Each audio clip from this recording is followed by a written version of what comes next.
حضرت یونس علیہ السلام ان عظیم انبیاء کرام میں سے تھے جنہیں اللہ نے عراق کے قدیم شہر نینوا کی طرف مبعوث فرمایا۔ نینوا اس زمانے کا ایک بڑا اور آباد شہر تھا جہاں تجارت بھی ہوتی تھی، کھیتی باڑی بھی، اور ہر طرف خوشحالی دکھائی دیتی تھی۔ لیکن اس ظاہری خوشحالی کے باوجود لوگوں کے دل اللہ کی یاد سے خالی ہو چکے تھے۔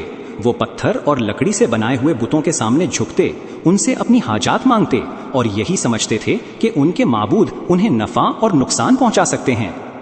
اللہ نے اپنی رحمت سے حضرت یونس علیہ السلام کو ان کی ہدایت کے لیے منتخب فرمایا تاکہ وہ انہیں بتائیں کہ آسمان و زمین کا مالک صرف ایک اللہ ہے، وہی بارش برساتا ہے، وہی رزق دیتا ہے اور وہی زندگی اور موت کا اختیار رکھتا ہے۔ حضرت یونس علیہ السلام نے اپنی دعوت کا آغاز نہایت نرمی اور محبت سے کیا۔ آپ بازاروں میں جاتے، لوگوں کے گھروں میں جاتے، بزرگوں سے بھی بات کرتے اور نوجوانوں کو بھی سمجھاتے۔ آپ انہیں بار بار بتاتے کہ تم جن بتوں کے سامنے جھکتے ہو وہ نہ تمہاری دعا سن سکتے ہیں اور نہ اپنی جگہ سے ہل سکتے ہیں۔ اگر عبادت کرنی ہے تو اس رب کی کرو جس نے تمہیں پیدا کیا، تمہیں آنکھیں دیں، کان دیے، دل دیا اور پوری کائنات کو تمہارے لیے مسخر کر دیا۔ مگر قوم کے اکثر لوگ اپنی پرانی رسموں اور اپنے آباء و اجداد کی اندھی تقلید چھوڑنے کے لیے تیار نہ تھے۔ حضرت یونس علیہ السلام نے اپنی قوم کو ایک دو دن نہیں بلکہ طویل عرصے تک مسلسل اللہ کا پیغام پہنچایا۔ آپ ہر دروازے پر گئے، ہر طبقے کے لوگوں سے بات کی اور ہر ممکن طریقے سے انہیں سمجھایا کہ دنیا کی زندگی ہمیشہ رہنے والی نہیں، ایک دن سب کو اللہ کے سامنے حاضر ہونا ہے۔ کچھ لوگ خاموشی سے آپ کی بات سنتے، کچھ مذاق اڑاتے اور کچھ کہتے کہ اگر تم سچے ہو تو وہ عذاب لے آؤ جس سے تم ہمیں ڈراتے ہو۔ حضرت یونس علیہ السلام ہر بار صبر سے جواب دیتے اور فرماتے کہ میں عذاب لانے والا نہیں، میں تو صرف اللہ کا پیغام پہنچانے والا ہوں۔ اگر تم آج بھی توبہ کر لو اور ایک اللہ پر ایمان لے آؤ تو وہ تمہارے گناہ معاف فرما دے گا، کیونکہ اس کی رحمت بہت وسیع ہے۔ وقت گزرتا گیا مگر قوم کی اکثریت کی ضد پہلے سے بھی بڑھتی چلی گئی۔ انہوں نے اپنے بتوں کو چھوڑنے سے صاف انکار کر دیا، بلکہ کچھ لوگوں نے حضرت یونس علیہ السلام کی مخالفت شروع کر دی۔ وہ دوسروں کو بھی آپ کی مجلس میں آنے سے روکتے اور کہتے کہ ہمارے آباء و اجداد کا مذہب ہی سچا ہے، ہم اسے کبھی نہیں چھوڑیں گے۔ حضرت یونس علیہ السلام یہ سب دیکھ کر غمگین ہوتے مگر پھر بھی دعوت کا سلسلہ بند نہ کرتے، کیونکہ ایک نبی کا کام اللہ کا پیغام پہنچانا ہوتا ہے، چاہے لوگ اسے قبول کریں یا نہ کریں۔ آخر ایک وقت ایسا آیا جب حضرت یونس علیہ السلام کو محسوس ہوا کہ اب یہ قوم کسی صورت ایمان نہیں لائے گی۔ ان کے دل پر مسلسل نافرمانی کا بہت اثر ہوا اور وہ انتہائی رنجیدہ ہو گئے۔ پھر ایک ایسا فیصلہ ہوا جس نے اس پوری داستان کا رخ بدل دیا۔ حضرت یونس علیہ السلام اللہ کی طرف سے واضح اجازت آنے سے پہلے ہی اپنی بستی چھوڑ کر روانہ ہو گئے، حالانکہ اللہ نے ان کے لیے ابھی ایک اور حکمت مقدر کر رکھی تھی جس کا آغاز ان کے اس سفر سے ہونے والا تھا۔ حضرت یونس علیہ السلام جب نینوا سے نکلے تو ان کے دل میں غم بھی تھا اور اپنی قوم کے رویے پر شدید افسوس بھی۔ برسوں کی محنت کے باوجود لوگوں کی اکثریت نے حق کو قبول نہ کیا تھا، اسی لیے انہیں یقین تھا کہ اب اللہ کا عذاب ضرور نازل ہوگا۔ وہ خاموشی سے اپنی بستی سے دور ہوتے گئے، جبکہ پیچھے رہ جانے والے لوگوں کو ابھی اندازہ بھی نہ تھا کہ ان کی زندگی کا سب سے اہم لمحہ قریب آ چکا ہے۔ ادھر اللہ نے اپنی رحمت سے قوم کے دل بدلنے شروع کر دیے۔ جب انہوں نے آسمان پر عذاب کی نشانیاں دیکھیں تو ان کے دل خوف سے بھر گئے۔ ہر طرف بے چینی پھیل گئی، لوگ اپنے گھروں سے نکل آئے، بوڑھے، جوان، عورتیں اور بچے سب ایک جگہ جمع ہو گئے۔ اس وقت انہیں حضرت یونس علیہ السلام کی ہر بات یاد آنے لگی اور انہیں احساس ہوا کہ جس نبی کو وہ جھٹلاتے رہے وہ سچ کہتے تھے۔ چنانچہ پوری قوم نے ایک ساتھ اللہ کے حضور توبہ کی۔ انہوں نے اپنے گناہوں کا اعتراف کیا، بتوں سے بیزاری کا اعلان کیا اور سچے دل سے اللہ سے معافی مانگنے لگے۔ اللہ اپنے بندوں کی سچی توبہ کو پسند کرتا ہے، اس لیے اس نے اپنی رحمت سے ان پر آنے والا عذاب ٹال دیا۔ یوں نینوا کی قوم تاریخ کی ان چند قوموں میں شامل ہو گئی جنہوں نے عذاب کی نشانیاں دیکھ کر توبہ کی اور اللہ نے ان کی توبہ قبول فرما لی۔ ادھر حضرت یونس علیہ السلام ان سب باتوں سے بے خبر اپنا سفر جاری رکھے ہوئے تھے۔ کئی دن کا سفر طے کرنے کے بعد وہ سمندر کے کنارے پہنچے جہاں ایک بڑی کشتی روانگی کے لیے تیار کھڑی تھی۔ مسافر اپنا سامان کشتی میں رکھ رہے تھے، ملاح سفر کی تیاری مکمل کر رہے تھے اور سمندر بظاہر پرسکون دکھائی دے رہا تھا۔ حضرت یونس علیہ السلام بھی ان مسافروں کے ساتھ کشتی میں سوار ہو گئے، مگر انہیں معلوم نہ تھا کہ چند ہی لمحوں بعد ان کی زندگی کا سب سے بڑا امتحان شروع ہونے والا ہے۔ کشتی نے اللہ کا نام لے کر اپنا سفر شروع کیا۔ ابتدا میں سمندر نہایت پرسکون تھا، ہلکی ہلکی ہوائیں چل رہی تھیں اور مسافر اطمینان کے ساتھ اپنی منزل کی طرف بڑھ رہے تھے۔ کوئی اپنے سفر کی باتیں کر رہا تھا، کوئی اپنے گھر والوں کو یاد کر رہا تھا، اور ملاح پوری مہارت کے ساتھ کشتی کو آگے بڑھا رہے تھے۔ بظاہر ہر چیز معمول کے مطابق تھی، مگر اللہ کی تقدیر ایک ایسا منظر سامنے لانے والی تھی جس کا کسی کو گمان بھی نہ تھا۔ چند ہی گھنٹوں بعد اچانک موسم کا رنگ بدل گیا۔ آسمان پر گھنے بادل چھا گئے، تیز ہوائیں چلنے لگیں اور سمندر کی بلند لہریں کشتی سے ٹکرانے لگیں۔ دیکھتے ہی دیکھتے کشتی بری طرح ہچکولے کھانے لگی، پانی اندر آنے لگا اور ہر مسافر کے چہرے پر خوف صاف دکھائی دینے لگا۔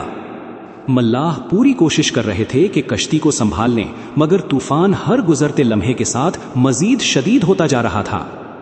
جب خطرہ حد سے بڑھ گیا تو کشتی والوں نے آپس میں مشورہ کیا۔ انہوں نے کہا کہ کشتی پر وزن زیادہ ہے، اگر اسے ہلکا نہ کیا گیا تو سب لوگ ڈوب جائیں گے۔ اس زمانے میں ایسے موقع پر قرع اندازی کی جاتی تھی تاکہ ایک شخص کشتی سے اتر جائے اور باقی لوگوں کی جان بچ سکے۔ سب نے اس فیصلے پر رضامندی ظاہر کی، پھر قرعہ ڈالا گیا۔ حیرت انگیز طور پر قرعہ حضرت یونس علیہ السلام کے نام نکلا، مگر لوگوں نے کہا کہ یہ شخص نیک اور باوقار معلوم ہوتا ہے، اس لیے دوبارہ قرعہ ڈالتے ہیں، شاید پہلی بار غلطی ہوئی ہو۔ دوسری مرتبہ بھی قرعہ ڈالا گیا، مگر نتیجہ پھر وہی نکلا۔ حضرت یونس علیہ السلام ہی کا نام سامنے آیا۔ کشتی میں موجود لوگ ایک دوسرے کا چہرہ دیکھنے لگے، کیونکہ انہیں یقین نہیں آ رہا تھا کہ ایک ہی شخص کا نام دوبارہ بھی کیسے آ سکتا ہے۔ انہوں نے تیسری مرتبہ قرعہ ڈالنے کا فیصلہ کیا تاکہ سب کے دل مطمئن ہو جائیں اور کسی پر ناانصافی نہ ہو۔ جب تیسری بار بھی قرعہ حضرت یونس علیہ السلام ہی کے نام نکلا تو سب سمجھ گئے کہ یہ محض اتفاق نہیں بلکہ اللہ کی مشیت ہے۔ حضرت یونس علیہ السلام بھی جان گئے کہ یہ آزمائش اللہ کی طرف سے ہے۔ آپ نے کسی سے بحث نہ کی، نہ اپنی جان بچانے کی کوشش کی اور نہ ہی کسی دوسرے کو اپنی جگہ بھیجنے کی بات کی۔ آپ نے پورے اطمینان کے ساتھ اللہ کے فیصلے کو قبول کر لیا، کیونکہ ایک سچا نبی جانتا ہے کہ اللہ کا ہر فیصلہ حکمت سے بھرپور ہوتا ہے۔ حضرت یونس علیہ السلام کشتی کے کنارے آئے، ایک نظر آسمان کی طرف دیکھا، پھر اللہ پر کامل بھروسہ کرتے ہوئے خود کو سمندر کے حوالے کر دیا۔ جیسے ہی آپ پانی میں گرے، بلند لہروں نے آپ کو اپنی آغوش میں لے لیا۔ کشتی میں کھڑے تمام لوگ حیرت اور خوف کے ساتھ یہ منظر دیکھتے رہے، مگر اسی لمحے اللہ نے سمندر میں موجود ایک بہت بڑی مچھلی کو حکم دیا کہ وہ حضرت یونس علیہ السلام کو نگل لے، لیکن انہیں کسی قسم کا نقصان نہ پہنچائے۔ یہی وہ لمحہ تھا جہاں سے حضرت یونس علیہ السلام کی وہ عظیم آزمائش شروع ہوئی جس کا ذکر اللہ نے قرآن کریم میں ہمیشہ کے لیے محفوظ فرما دیا ہے۔ جیسے ہی وہ عظیم مچھلی حضرت یونس علیہ السلام کے قریب پہنچی، اس نے اللہ کے حکم کے مطابق آپ کو اپنے منہ میں لے لیا اور سمندر کی گہرائیوں کی طرف بڑھ گئی۔ یہ کوئی عام واقعہ نہیں تھا، کیونکہ اللہ نے مچھلی کو پہلے ہی حکم دے دیا تھا کہ حضرت یونس علیہ السلام کے جسم کو کوئی نقصان نہ پہنچانا۔ نہ اس نے آپ کو چبایا، نہ کوئی زخم آیا، بلکہ آپ محفوظ حالت میں اس کے پیٹ کے اندر پہنچ گئے۔ جب حضرت یونس علیہ السلام نے آنکھیں کھولیں تو ہر طرف گہرا اندھیرا تھا۔ نہ سورج کی روشنی تھی، نہ کسی انسان کی آواز سنائی دے رہی تھی، اور نہ ہی باہر نکلنے کا کوئی راستہ دکھائی دیتا تھا۔ ابتدا میں آپ کو محسوس ہوا کہ شاید زندگی کا آخری لمحہ آ گیا ہے، مگر پھر اللہ نے آپ کے دل کو سکون عطا فرمایا۔ اسی وقت حضرت یونس علیہ السلام کو اپنی وہ جلدی یاد آئی جس میں وہ اللہ کی واضح اجازت آنے سے پہلے اپنی قوم کو چھوڑ کر روانہ ہو گئے تھے، اور آپ نے اپنے رب کے حضور عاجزی اختیار کر لی۔ روایات میں آتا ہے کہ حضرت یونس علیہ السلام نے سمندر کی گہرائی میں اللہ کی مخلوقات کی تسبیح کی آوازیں بھی سنی۔ انہوں نے سمجھ لیا کہ پوری کائنات اپنے رب کی حمد بیان کر رہی ہے، اور ایک میں ہوں جسے اپنے رب سے معافی مانگنی چاہیے۔ پھر آپ نے نہایت خشوع اور اخلاص کے ساتھ اللہ کو پکارنا شروع کیا۔ یہ وہ لمحہ تھا جب ایک سچے نبی کی توبہ، عاجزی اور اللہ پر کامل بھروسہ تاریخ کا ایسا عظیم سبق بن گیا جسے آج تک ہر مسلمان امید کے ساتھ یاد کرتا ہے۔ حضرت یونس علیہ السلام مچھلی کے پیٹ میں مسلسل اللہ کو یاد کرتے رہے۔ وہاں نہ دن کا پتہ چلتا تھا، نہ رات کا، اور نہ ہی وقت کے گزرنے کا کوئی اندازہ ہوتا تھا۔ ہر طرف خاموشی تھی، مگر اس خاموشی میں بھی آپ کا دل اپنے رب کے ذکر سے آباد تھا۔ آپ نے دنیا کے تمام سہاروں سے امید ہٹا کر صرف اللہ کی رحمت پر بھروسہ کر لیا، کیونکہ آپ جانتے تھے کہ جب اللہ کسی بندے کی فریاد سن لیتا ہے تو پھر کوئی مصیبت باقی نہیں رہتی۔ اسی حالت میں حضرت یونس علیہ السلام کی زبان سے وہ عظیم دعا نکلی جسے اللہ نے قرآن کریم میں ہمیشہ کے لیے محفوظ فرما دیا۔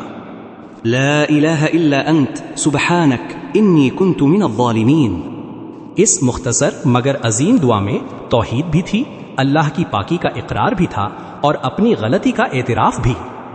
یہی سچی توبہ تھی جس میں نہ کوئی بہانہ تھا اور نہ اپنی صفائی پیش کرنے کی کوشش، بلکہ صرف اللہ کے سامنے عاجزی تھی۔ اللہ کو اپنے بندے کی یہ عاجزانہ پکار بے حد پسند آئی۔ قرآن کریم میں اللہ فرماتا ہے کہ ہم نے ان کی دعا قبول کر لی اور انہیں غم سے نجات عطا فرمائی، اور اسی طرح ہم ایمان والوں کو بھی نجات دیتے ہیں۔ یہ صرف حضرت یونس علیہ السلام کے لیے خوشخبری نہیں تھی، بلکہ قیامت تک آنے والے ہر مومن کے لیے ایک وعدہ تھا کہ جو شخص اخلاص کے ساتھ اپنے رب کو پکارے گا، اللہ اس کی دعا ضرور سنے گا۔ اللہ کا حکم ملتے ہی وہ عظیم مچھلی سمندر کی گہرائیوں سے اوپر آنے لگی۔ لہریں پہلے کی طرح بلند تھیں، مگر اب سب کچھ اللہ کے حکم کے مطابق ہو رہا تھا۔ مچھلی آہستہ آہستہ ساحل کے قریب پہنچی، کیونکہ اب اس عظیم آزمائش کا اختتام قریب تھا اور حضرت یونس علیہ السلام کے لیے اللہ کی رحمت ایک نئے انداز سے ظاہر ہونے والی تھی۔ اللہ کے حکم سے مچھلی ساحل کے قریب پہنچی اور نہایت اطمینان کے ساتھ حضرت یونس علیہ السلام کو خشکی پر اگل دیا۔ آپ زندہ تھے، مگر جسم انتہائی کمزور ہو چکا تھا۔ سمندر کی سخت آزمائش اور مچھلی کے پیٹ میں گزارا ہوا وقت اپنے اثرات چھوڑ چکا تھا۔ آپ کے پاس نہ کھانے کا کوئی انتظام تھا، نہ سایہ، اور نہ ہی کوئی انسان موجود تھا جو آپ کی مدد کر سکے۔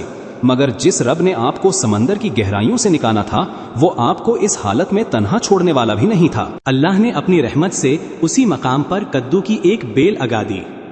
اس کے چوڑے اور نرم پتے حضرت یونس علیہ السلام کے لیے سایہ بن گئے تاکہ دھوپ کی تپش انہیں مزید تکلیف نہ دے۔ اللہ نے ان کی خوراک اور آرام کا بھی انتظام فرمایا، اور آہستہ آہستہ ان کی کمزوری دور ہونے لگی۔ ہر گزرتا دن ان کی صحت کو بہتر کرتا جا رہا تھا، اور حضرت یونس علیہ السلام اپنے رب کی اس عظیم نعمت پر اس کا شکر ادا کرتے رہے۔ جب اللہ نے دیکھا کہ ان کے نبی پوری طرح صحت یاب ہو چکے ہیں تو دوبارہ انہیں نینوا کی طرف جانے کا حکم دیا۔ حضرت یونس علیہ السلام اللہ کے حکم کی تعمیل کرتے ہوئے فوراً روانہ ہو گئے۔ سفر کے دوران ان کے دل میں یہ خیال بھی آتا تھا کہ نہ جانے میری قوم کا کیا حال ہوگا، کیا وہ اب بھی اپنی ضد پر قائم ہوگی یا اللہ نے ان کے دل بدل دیے ہوں گے۔ مگر جب وہ اپنی بستی کے قریب پہنچے تو ان کے سامنے ایک ایسا منظر تھا جس نے ان کے دل کو خوشی سے بھر دیا۔ حضرت یونس علیہ السلام جب نینوا میں داخل ہوئے تو انہوں نے دیکھا کہ وہی لوگ جو کبھی ان کی بات سننے کے لیے تیار نہیں تھے، اب عاجزی کے ساتھ اللہ کے سامنے جھک چکے تھے۔ انہوں نے بتوں کو چھوڑ دیا تھا، اپنے گناہوں پر ندامت کا اظہار کیا تھا، اور سچے دل سے ایک اللہ پر ایمان لے آئے تھے۔ اللہ نے ان کی توبہ قبول فرمائی، اسی لیے وہ اس عذاب سے محفوظ رہے جو ان پر نازل ہونے والا تھا۔ حضرت یونس علیہ السلام نے اپنی قوم کو ایمان کی مضبوطی، اللہ کی اطاعت اور نیکی کے راستے پر ثابت قدم رہنے کی تلقین کی۔ لوگ بھی اپنے نبی سے بے حد محبت کرتے تھے اور ان کی ہر نصیحت کو توجہ سے سنتے تھے۔ جو قوم کبھی ہٹ دھرمی اور غرور میں ڈوبی ہوئی تھی، اب وہی قوم اللہ کی عبادت میں سکون محسوس کرتی تھی۔ یہ سب اللہ کی رحمت کا کرشمہ تھا، کیونکہ دلوں کو بدلنے والا صرف وہی ہے۔ حضرت یونس علیہ السلام کی زندگی ہمیں یہ بھی سکھاتی ہے کہ آزمائش اللہ کی ناراضگی کی نشانی نہیں ہوتی، بلکہ بعض اوقات وہ اپنے محبوب بندوں کے درجات بلند کرنے اور انہیں پوری امت کے لیے مثال بنانے کے لیے بھی آزماتا ہے۔ یہی وجہ ہے کہ آج بھی جب کوئی مسلمان سخت پریشانی میں ہوتا ہے تو اسے حضرت یونس علیہ السلام کا واقعہ امید، صبر اور اللہ پر کامل بھروسہ عطا کرتا ہے۔